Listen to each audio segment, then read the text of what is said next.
Perlu diketahui bahwa teng swarga wijing niku istri utamanya adalah istri yang ketiga di dunia. Ngaten tasik protes malih. Lah iya kalau kita di surga jadi istri utama, sedangkan di sana banyak istri-istri bidadari. Apa mungkin aku harus bersaing dengan mereka?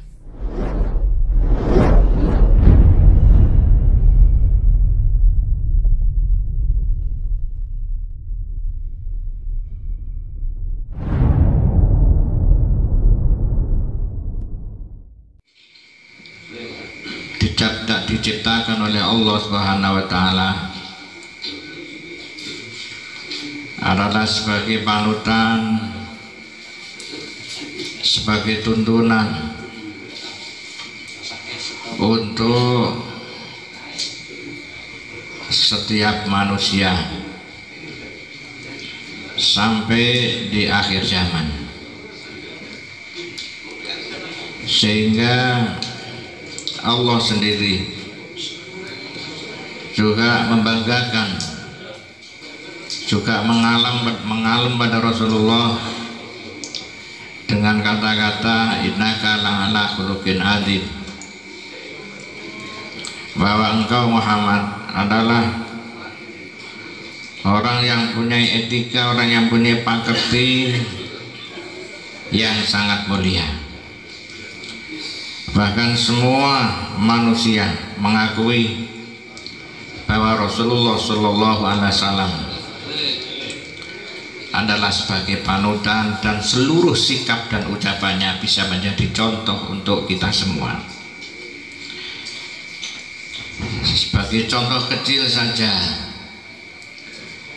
Rasulullah Shallallahu Alaihi Wasallam itu mempunyai sifat ghayatul afwi,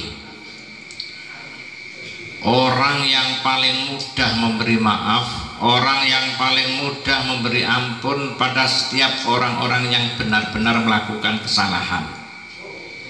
Jadi gampang ngapura Kanjeng Nabi niku, ora gampang dendam, ora gampang pegel terhadap orang walaupun orang itu benar-benar salah dan menyalah pada Rasulullah SAW. Ketika Rasulullah membuka tanah Khaybar, tanah Khaybar itu di Timur Tengah, pokoknya bagian berek gunung. Kanjeng Nabi buka tanah Khaybar, itu ada orang perempuan, orang Yahudi sudah tua. Orang Yahudi sudah tua. Di sana memang banyak orang Yahudi, dan kita tahu bahwa orang Yahudi dan Nasrani ini sampai kapanpun, bahkan sampai kiamat, mereka tetap tidak senang terhadap kehadiran kita. Sehingga ada orang Yahudi sudah tua, begitu pegel Kanjeng Nabi, niku dia pura-pura baik dan pura-pura memberikan suatu hadiah, sing hadiah ini berupa sampilnya kambing. Sampil kambing itu berapa? Sikil wedhus gitu loh, dalam kondisi sudah matang, dan orang perempuan itu memberi racun di dalam sampil kambing itu, mungkin dengan maksud ingin membunuh. Para hadirin, para rawuh, setelah Rasulullah diberi hadiah sampil kambing tersebut, Rasulullah mengambil sedikit untuk dimakan. Tapi sebelum dimakan oleh Jibril, Rasulullah diberi kabar bahwa di dalam kambing itu terdapat racun. Terdapat racun, dan selebihnya daging tersebut dimakan oleh seorang laki-laki yang namanya Bashar bin Barok. Dan ketika orang itu makan daging, langsung mati seketika, karena di dalam kambing tersebut ada racunnya. Begitu Rasulullah tahu kabar tentang kematian seorang tersebut, lalu Rasulullah curiga bahwa yang jelas, dan memang diberitahu bahwa di dalam daging tersebut ada racunnya. Langsung dicari, orang perempuan tua tadi dicari sampai ketemu. Begitu ketemu ditanya oleh Rasulullah, "Mbah, karpi sampeyan piye? Apa yang kau mau?" Ternyata bagaimana orang perempuan itu menjawab begitu mudahnya, "Begini ya Rasulullah, begini ya Muhammad." Dia nggak mengatakan Rasulullah, ya begini ya Muhammad, aku hanya ingin mencoba. Jikalau memang engkau benar-benar nabi, yang jelas tidak akan bahaya ketika harus saya racun.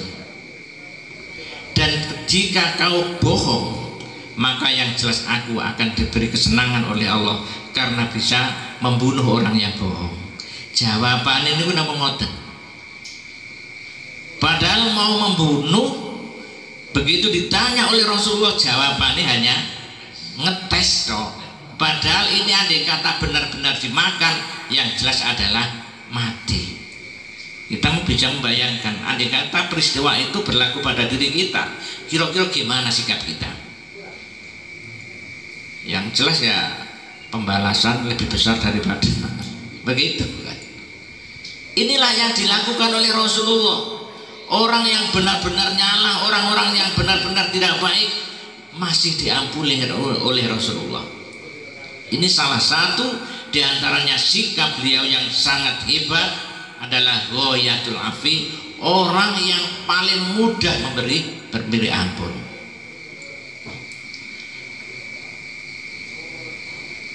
Contoh lagi sikap yang dimiliki oleh Rasulullah adalah ghayatus sidqi, orang yang paling bisa dipercaya, orang yang paling tidak pernah bohong dalam kondisi apapun. Guyonnya ya toh, guyonane Rasulullah niku mawon tidak pernah mengandung bohong, apalagi seriusnya. Kalau kita kan beda, serius saja bohong, apalagi guyonnya balikan kita. Itu kan Kanjeng Nabi itu walaupun kondisi gurau, kondisi bohong, apa itu guyonan, tidak pernah melakukan kebohongan. Apa yang dikatakan oleh beliau pasti mengandung hak dan kebenaran. Di suatu saat ada seorang perempuan juga, orang sudah tua banget, niku matur teng Kanjeng Nabi, kula niki jenengan suwunaken teng Gusti Allah, muga-muga kula niki karo Gusti Allah dipun dadosaken ahli swarga. Tiyang pun sepuh ngoten niku lho kok. Sampeyan ngeten sepuh. Lho Kanjeng Nabi niku jawabe ngaten, "Mbah, teng swarga niku mboten nanten tiyang sepuh kados jenengan ngoten niku." Lho, tampane tiyang perempuan niku wau. Wah, berarti aku gak sebelum di swarga. Langsung menangis dan menjauh dari Nabi. Nabi pun juga spontan mengutus salah satu sahabat, omongono wong tua iku, lek meskipun kamu itu sudah tua ketika di dunia, engko lek di swarga eno maneh. Inna angsha'na hunna insya'an faja'alna hunna abkar. Walaupun perempuan itu di dunia itu dalam kondisi sudah tua, nanti di surga akan menjadi muda lagi, bahkan menjadi perawan lagi, menjadi gadis lagi. Maka di surga niku ceritane, di samping ada hurul jinan, anten bidadari surga, di surga pun juga ada gadis-gadis surga. Pertanyaannya, gadis surga itu siapa? Ya perempuan-perempuan dunia ini yang punya predikat sebagai maratus solihah. Mulanya lek jenengan nangge Kang Wangsul, nggak ada mbah-mbah sing pun tuan kabar ono. Mbah jenengan teng swarga niku dadi perawan maneh. Kabar. Jadi akan menjadi muda lagi. Bahkan di dalam soal fadilah membaca sholawat, Kanjeng Nabi dawuh wong sing paling akeh bojone ndek swarga benjing niku tiyang sing paling akeh maca selawate.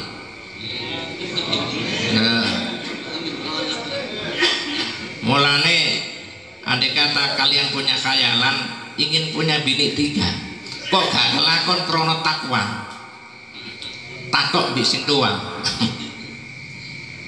Nanti di surga saja, karena kami sampean semua ahli sholawat. Kula ngaji ngeten iki niku nggih, teng ibu-ibu diprotes. Enak sampean Gus, lah kula niki oleh apa jar?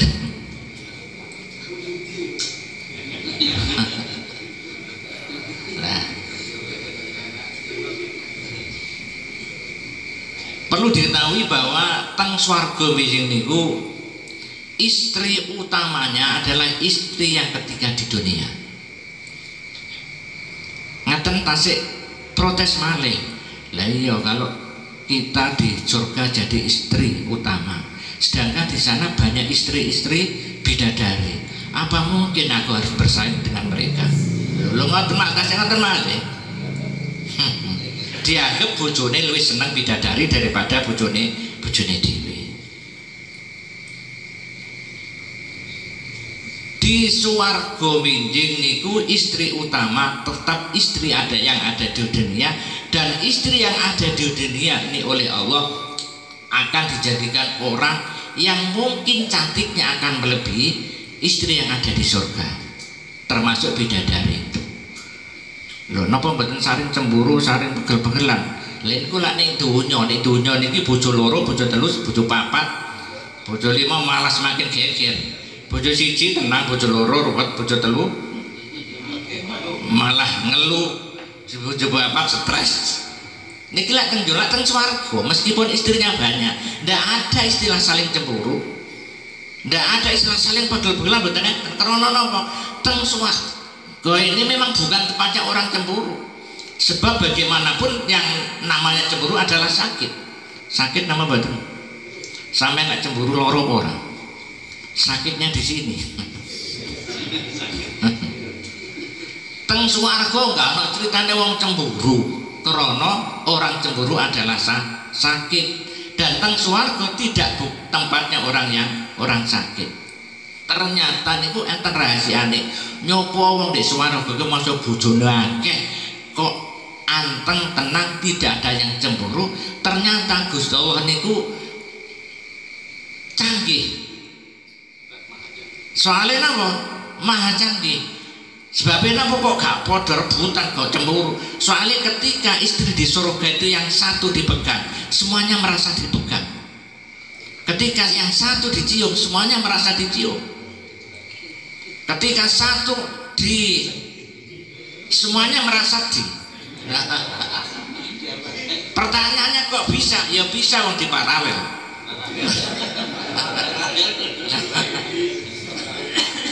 Anak paralel makanya nggak usah khawatir dengan benjing. Mugi-mugi dadi ahli swarga kabeh. Mugi-mugi dadi ahli swarga kabeh, karena kenikmatan yang hakiki adalah di surga. Di dunia ini bukan tempatnya kenikmatan, tapi sementara sebagian kecil dari kenikmatan oleh Allah yang dibuat contoh kecil dari kenikmatan surga. Karena kenikmatan surga itu kenikmatan yang hakiki, kenikmatan di dunia walaupun kecil niki namung contoh kecil kenikmatan yang diambil dari surga adalah kemanten anyar. Kenikmatan surga digambarkan oleh Rasulullah mala ainun ro'at wala udunun sami'at. Kenikmatan surga adalah sesuatu yang tidak pernah dilihat oleh mata, tidak pernah didengarkan oleh telinga, dan tidak pernah dibayangkan oleh hati. Mulanya kemanten anyar sampai takoni, enak, ya enak. Seperti apa? Enggak mungkin bisa menggambarkan dengan kata-kata, karena itu bagian daripada nikmat surga. Kalau kinten kemungkinan manfaatnya, muga-muga dadi ahli surga kabeh. Assalamualaikum warahmatullahi wabarakatuh. Bismillahirrahmanirrahim. Alhamdulillahirabbil alamin. Allahumma shalli ala Muhammad wa ala Muhammad. Allahumma shalli Muhammad fil awwalin, Allahumma shalli Muhammad fil akhirin, Allahumma shalli Muhammad fi kulli waqtin wa hin. Allahumma shalli Muhammad fil malaa'ikati ala ila yaumiddin. اللهم صل محمد صلاة تكون لكل داء دواء ولكل إلة شفاء ولكل حاجة قضاء وعلى آله وصحبه وسلم. اللهم صل محمد صلاة تبلغنا بها حج بيتك الحرام وزيارة قبرنا بك عليه أفضل الصلاة والسلام في لطف وعافية وسلامة وبلوغ المرام وعلى آله وصحبه وسلم. اللهم صل على محمد صلاة تدفع بها أن الطعن والطاعون يا من إذا أراد شيئا أن يكون له كن فيكون. جعل الله يكون مما يستجيب شفاعته ويبدو رحمته ورأفته. اللهم بحرمة هذا النبي الكريم وآل سالك على منهج قوي جعلنا من خيار أمته واسترنا بدار حرمته واسترنا وتنفيذ سمرته واستعمل ألسنتنا في مدحه ونصرته وأحينا متمسكين بسنته وطاعته وأمتنا على حبه وجماعته. اللهم اتنا معه الجنة فإنه أول من يدخلها وأنزلنا معه في قصورها فإنه أول من ينزلها وارحمنا يوم يشفع للخلائق فترحمها. اللهم ارزقنا زيارته في كل سنة ولا تجعلنا من الغافلين عنك ولا أنه قد رسنا. اللهم لا تجعل في مجلسنا هذا أحدا إلا وسلت بماء التوبة ذنوبا وسترت برداء المغفرة عيوبا. اللهم إنهم قد وعد المسلمين إلى مثلها فلا تحرمهم من سبب هذه الساعة وفضلها. اللهم ارحمنا إذا سرنا من أصحاب القبور ووفقنا لعمل صالح يقوتنا وعلى منبر الدور. اللهم اجعلنا لآلائك ذاكرين ولنعمائك شاكرين وليوم لقائك من الذاكرين واحينا بطاعتك مسؤولين. وإذا توفيتنا فتوفنا غير مسؤول ولا مقتول واختم لنا منك بخير أجمعين. اللهم اكفنا شر الظالمين. اللهم اكفنا شر الظالمين. اللهم اكفنا شر الظالمين واجعلنا في هذه الدنيا سالمين. اللهم اجعل هذا الرسول الكريم لنا شفيعا وارزقنا به يوم القيامة مقاما رفيعا. اللهم اجعلنا من حق نبيك محمد صلى الله عليه وسلم شربة هنيئة مريئة لا نتبع بعدها أبدا واحصرنا تحت لوائه غدا. اللهم اغفر لنا في وعلي آبائنا مشايخنا ومعلمنا وذوي علينا ولمن أجر بأنسى ولجميع المؤمنين والمسلمين. اللهم اغفر لنا ولوالدينا وارحمهم كما ربونا صغارا. اللهم اجعلنا وأولادنا وتلامذنا من أهل العلم وأهل الخير ولا تجعلنا وإياهم من أهل الضالين. اللهم اغفر للمؤمنين والمؤمنات والمسلمين والمسلمات الأحياء منهم والأموات إنك سميع قريب مجيب الدعوات وقاضي الحاجات. يا الله بشفاعة مثل الله تنادون إننا في عامل لك من سكن حدا أي معامل متقوم من وغفر الذنوب والخطيئة يا أرحم الراحمين يا أرحم الراحمين. ربنا هب لنا من أزواجنا وذرياتنا قرة أعين واجعلنا للمتقين إماما واجعلنا للمتقين إماما. ربنا ظلمنا أنفسنا وإن لم تغفر لنا وترحمنا لنكونن من الخاسرين. اللهم سلمنا والمسلمين وعافنا والمسلمين والطفئنا والمسلمين واكفنا وإياهم شر مصائب الدنيا والدين. ربنا آتنا في الدنيا حسنة وفي الآخرة حسنة وقنا عذاب النار. وصلى الله على سيدنا محمد وعلى آله وصحبه وسلم.